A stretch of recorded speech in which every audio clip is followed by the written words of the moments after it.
Nightcast. Stephen Lloyd Gilbreth brings you the current news from the world today and how it relates to Bible prophecy. Understanding the end-time events leading to the peaceful world tomorrow. Ladies and gentlemen, Stephen Lloyd Gilbreth. Good evening, friends, and welcome to this June 7, 2015 edition of Nightcast. We're kind of doing a special edition tonight. Special in the sense that... Why are my buttons frozen up and not working here? There we go. Special in the sense that instead of opening with the news stories from tonight that I have with you first, we're going to put those later because the map you can see on the screen behind me shows 136 countries that are doing something that is could be extremely significant.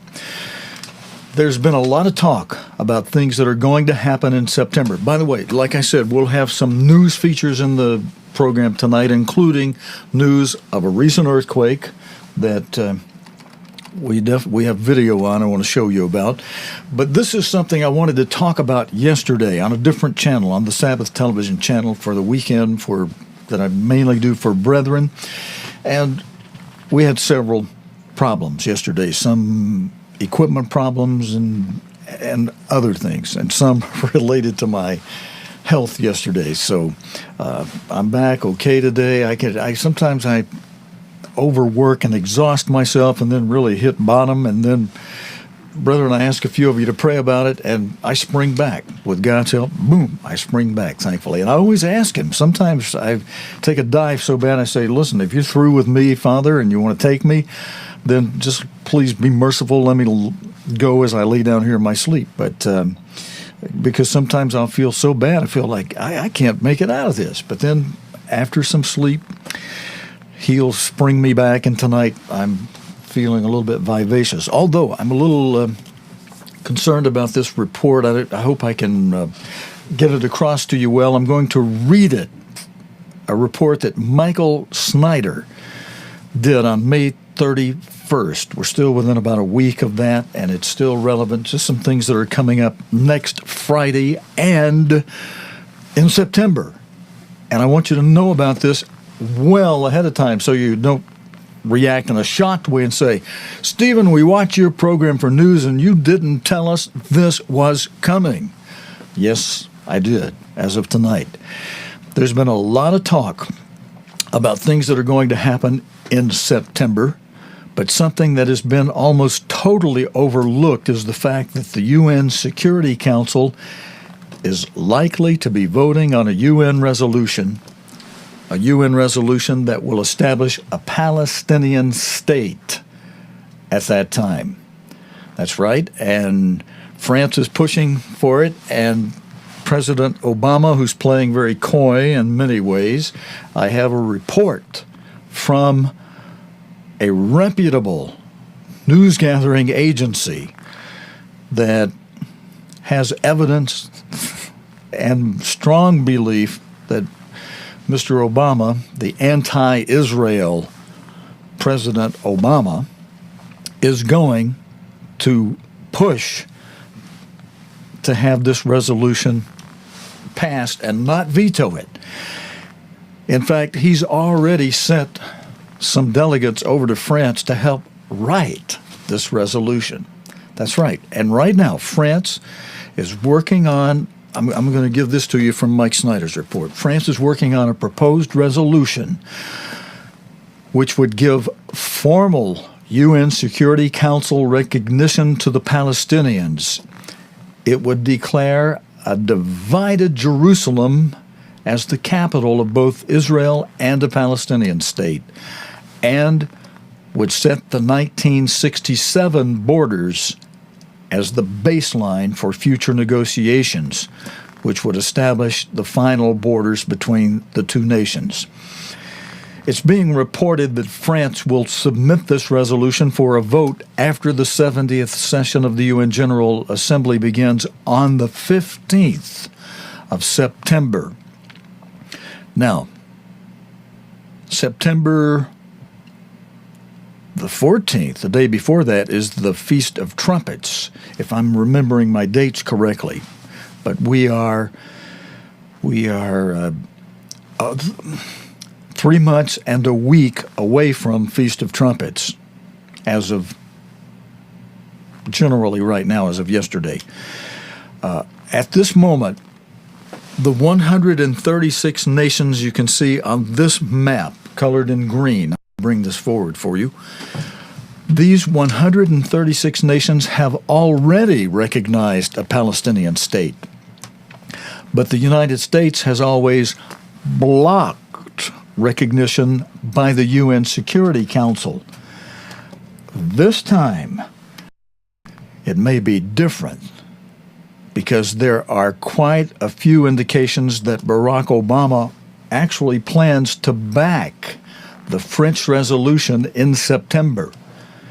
If that happens and the UN Security Council approves this resolution, it's going to have enormous implications for everybody. Not a lot of people understand that this is happening. So, let's take this step by step. Back in March, the Wall Street Journal and other news sources reported that the French were working on a new Security Council resolution, which will establish the parameters for a Palestinian state, and France will begin discussions in the coming weeks on a UN Security Council resolution that would set out the steps for a negotiated end of Israel's occupation of Palestinian land and a solution to the nearby 70-year-old Israeli-Palestinian conflict. You know, friends, if people really go back in history, the very term Palestine, which didn't exist before this last few decades and years, was meant to mean a place for the Jews. But Palestinian has become, it's like a lot of things, words have been reversed. And so now a Palestinian state means a state for the Arabs, the descendants of Ishmael. But I've got another photograph with this report, this photograph I dug up, a BBC photograph that goes along with, supports this report by Mike Snyder, who says that France's Foreign Minister Laurent Fabius, who you see pictured here, said on Friday, now we're going back to May 31st, according to the Times of Israel, and now that's what he said that I've just gave you, reporting how France is beginning discussions in the coming weeks on a UN Security Council resolution. Now,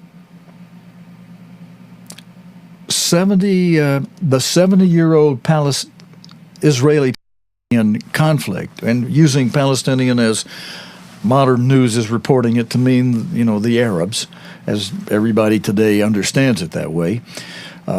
France's Foreign Minister Laurent Fabius said on Friday, the Friday related to May 31st, a week ago, according to the Times of Israel, that would have been last Friday. This is Sunday now, so that would have been a week ago, the Friday that just passed a couple days ago. Now, according to the Times of Israel, the resolution that France is working on will, and Fabius, Laurent Fabius, as I think I mentioned that to you, he is France's foreign minister. So that's why we've got him pictured here, and that relates to us talking about France and France doing this, working on this UN resolution, which this resolution they're working on will use the 1967 borders, as I mentioned to you a moment ago, and Mike Snyder is saying the same thing here in his report. They'll use the 1967 borders as the baseline for future border negotiations.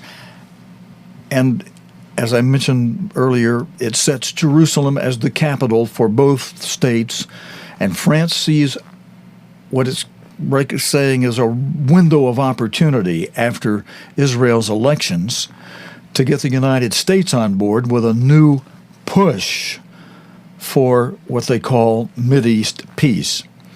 And France is preparing that draft UN Security Council resolution in about 12 days from Mike Snyder's report of May 31st. So that would be coming up this coming Friday of this week, Thursday or Friday of this week.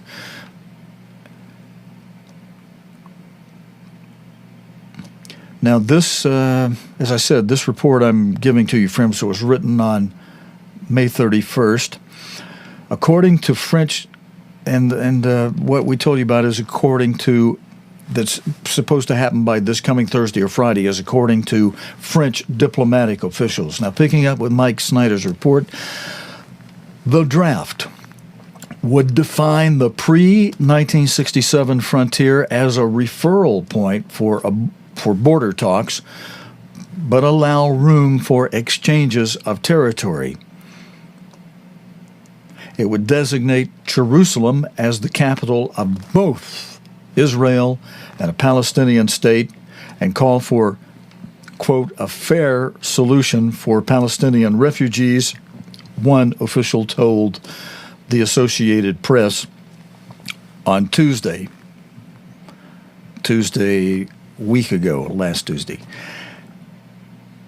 And according to WND, the proposed French resolution draws heavily from a UN resolution which established a partition plan for the land of Israel back in 1947.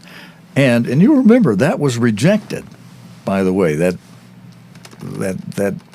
partition plan that was presented in 1947. And this current new French draft is said to be based on UN Resolution 181, dating back to November 29, 1947, which provided for the establishment of two separate states. But again, the Arabs rejected that. Now, this current thing called the partition plan. No, we're going back. Now, Michael Snyder's talking about the 1947 partition plan, the thing that was called the partition plan. Israel back then, 1947, 1948, accepted the deal, but the Arab governments rejected it and went to war against Israel. It would have created an independent Palestinian state on 52% of historic Palestine. The current proposal, being drafted now and to be put in final draft form this Thursday or Friday this week, this proposal is said to call for an independent state in the West Bank, Gaza Strip, and East Jerusalem, creating a Palestinian state on 22% of the area.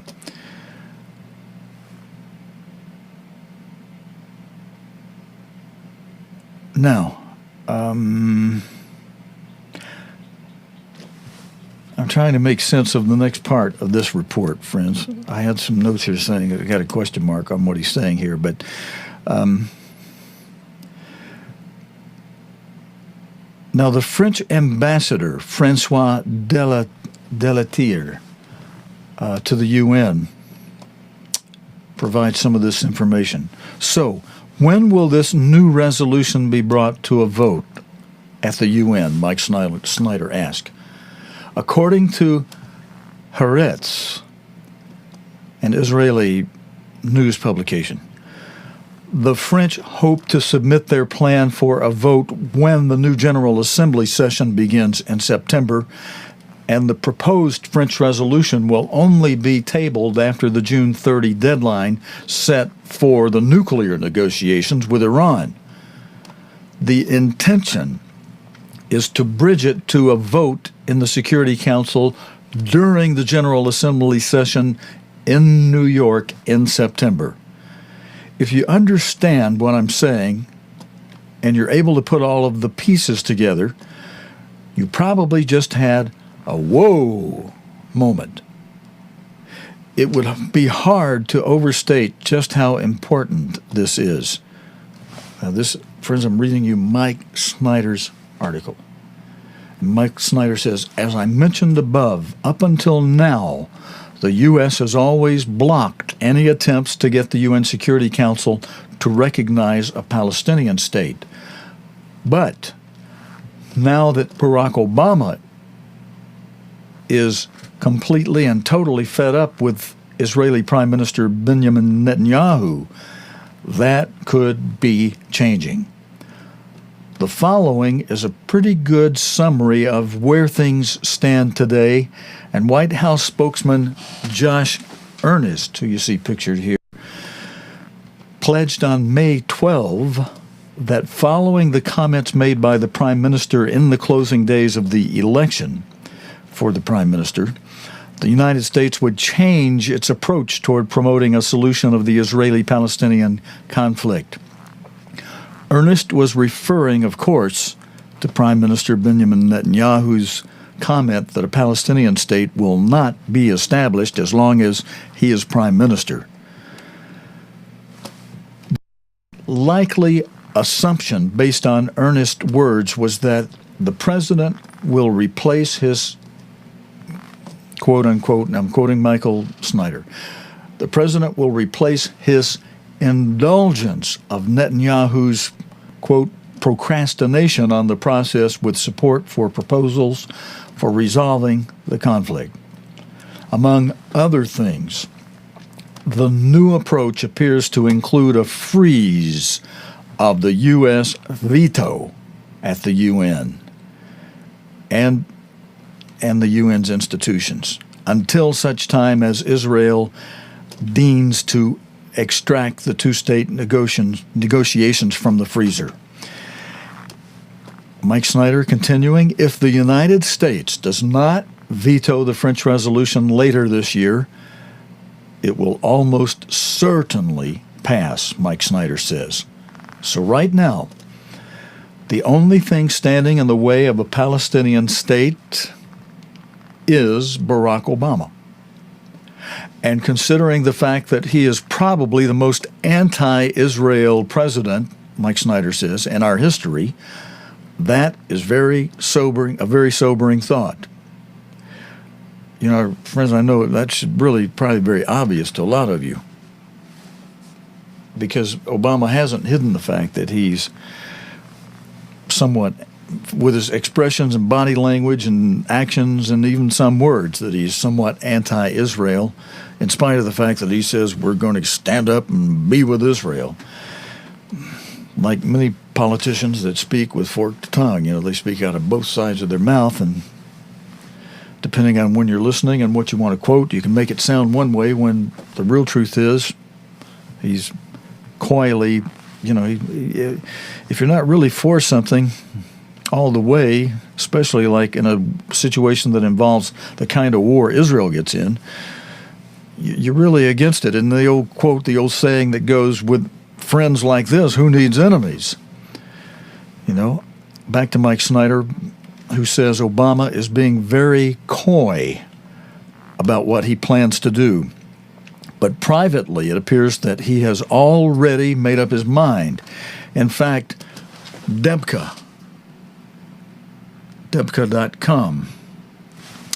a news reporting agency, a very thorough news reporting agency, is reporting that Obama has given France a green light to move forward with this resolution, and U.S. President Barack Obama did not wait for Benjamin Netanyahu to finish building his new government coalition by its deadline at midnight Wednesday, week and a half ago, May 6th.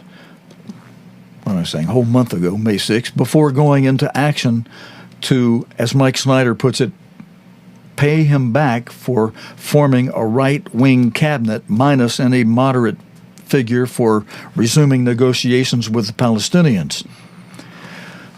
Banking on Netanyahu's assertion while campaigning for re-election that there would be no Palestinian state during his term in office, Obama is reported exclusively by the Debka sources, news sources, to have given the hitherto withheld green light to European governments to file a UN Security Council motion proclaiming an independent Palestinian state. In addition, Debka is also reporting that officials from the Obama administration have actually traveled to France to help draft this new UN resolution and to show the administration was in earnest. No pun intended there with White House spokesman Josh Ernest. But to show the administration of the White House was in earnest, senior U.S. officials sat down with their new French counterparts in Paris 2 weeks ago to sketch out the general outline of this motion. According to the Debka news sources, or sources for this news reporting agency, they began addressing such questions as the area of the Palestinian state, its borders, security arrangements between Israel and the Palestinians, and whether or not to set a hard and fast timeline for implementation, or phrase the negotiation as a general declaration of intent. Incorporating a target date in the language would expose Israel to Security Council sanctions for non-compliance. This whole thing sets up a real war scenario, potential for war. Mike Snyder's article says, and like I discussed earlier, we are not likely to see any action taken on this resolution until the new session of the UN General Assembly begins on September 15. Friends, that'll be, again, right after we begin the fall feast season. So, wherever you're going, you want to be sure and take along your smartphone with internet access or whatever, because we're going to stay right on top of the news right through the fall feast season. And, well, we'll talk about that on the other channel more as to where I'll be and what I'll be doing. But back to Mike Snyder's article. There's a little more on it here, friends, and then I'll get to some news videos for you. But this is a very important report Mike Snyder providing here. He says global leaders probably hope that this plan will bring peace. As the Bible says, peace, peace. And yet, many of you know the rest of that verse, and yet there is no peace. And Mike Snyder agrees. He goes on and says, peace, but it won't bring peace. In fact, it will just greatly inflame tensions in the region. In the end, Mike Snyder says he believes that this peace plan will only lead to more war. And friends, I have a couple of scriptures related to this report by Mike Snyder. This one from Luke 21, verse 20, which says, "And when you shall see Jerusalem compassed with armies," because that's what this potential UN resolution or something is going to bring about. Christ himself said these words when he was here on the earth. He prophesied this, "When you shall see Jerusalem compassed with armies." Yes, I know there was a former type of this, but not a full fulfillment that he's talking about for our day and time. You know, the Bible was not even published worldwide. I mean, Christ said that locally. But it was put in the Bible, and the Bible is largely, as Herbert W. Armstrong said, printed for our day and time. It wasn't printed until 1600-something. And then it was withheld and burned, and people's heads cut off for having one. In many cases, even the Roman Catholic Church was against the Bible and burned them for a while. And it's only been in our modern times that we could really have access to the Bible, and now, thankfully, many different renditions or versions of the Bible translations have been made. You know, what we have in the largest sold Bible, the King James Version, that is not the Bible itself. That is a translation of the Bible. Now, granted, that translation represents the Bible, but is not the Bible. The Bible was originally spoken in Hebrew and Greek and Aramaic. And the translations are, with some known errors, are overall pretty good. But Christ said in Luke 21, verse 20, again, "And when you see Jerusalem encompassed with armies, then know that the desolation of Jerusalem is nigh." Then I've got the next verse for you, verse 21. "Then let them which are in Judea flee to the mountains, and let them which are in the midst of it depart out." Get out of there, and let them that are in the countries enter thereinto. And then I think I've got one more verse here, friends. He said, "Flee into the mountains." I got some pictures here for you of, here's a photograph of the Edom Mountains, the Red Mountains there, on the west side. Am I saying that right? No, on the east side of the Dead Sea, kind of in the middle area. No, I'll see Edom's down toward the south, the southern end of the Dead Sea. Excuse me for flubbing that up.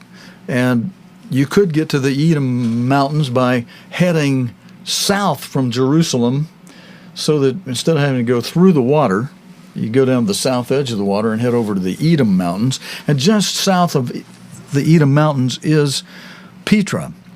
But, since you can float on that Dead Sea, some travel over there. I've been out on that Dead Sea. You don't need a raft or an air float. You just lay down on that water, and there's so much salt in that water, you literally do float atop of it. And in fact, it's hard to go down under it. You can, but it's hard. So, you could almost walk across the Dead Sea, or at least float across it and get over to the Edom Mountains. If you were over in Judea, in Jerusalem, in that area there, and the armies started to surround it, you could flee out of there through the Dead Sea over to the Edom Mountains. However, let me show you one other mountain, though. Also over there's the Moav Mountains. Now, Moav, the V and the B and letters like that in these different languages, if you change that V to a B, you've got Moab, and that's in the Moabite area, the old Moabite area. It's called the Moav Mountains. You could just as easily call it the Moab, as if it were a B, like Bravo Mountains. But it's presently spelled with a V, called the Moav Mountains. And this photograph shows you a view of those mountains from the Israeli side of the Dead Sea.